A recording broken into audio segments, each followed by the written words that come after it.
बर्डीपाडा रगतविहीर मार्गावरील ST bus वारंवार नादुरुस्त होत असल्याने विद्यार्थी, महिला, ज्येष्ठ नागरिक आणि नोकरदारांना मोठा त्रास सहन करावा लागत आहे।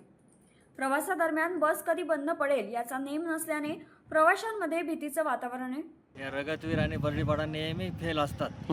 कधी वेळेवर येत नाही, कधी रद्द केले जातात आणि या गुजरात बाउंड्रीला जोडणाऱ्या गाड्या असल्यामुळे या रद्द होणंही फार चुकीचं आहे आणि उत्पन्न भरपूर या गाड्यांचं। तर डेपो मॅनेजरने याच्यामध्ये चांगलं लक्ष घालून आणि गाड्या व्यवस्थित दिल्या पाहिजे ही आमची प्रमुख मागणी आहे। जर याच्या पुढे तसं झालं नाही तर आम्हाला आंदोलनाचा पवित्रा उचलावा लागेल। यातच रगतविहिरीहून परतणाऱ्या बसचे ब्रेक निकामी झाल्याने ती वणी बस स्थानकातच थांबवावी लागली। या घटनेमुळे विशेषतः महाविद्यालयीन विद्यार्थ्यांचे मोठे हाल झाले।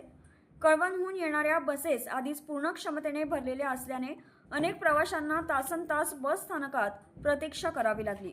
अखेर काही प्रवाशांना कळवण मार्गे नाशिककडे रवाना करण्यात आलं। ग्रामीण भागासाठी दाखल झालेल्या आईसाहेब राज जिजाऊ नवीन बस ग्रामीण मार्गांवर न चालवता इतर मार्गांवर धावत असल्याचा आरोपही नागरिकांनी केलाय।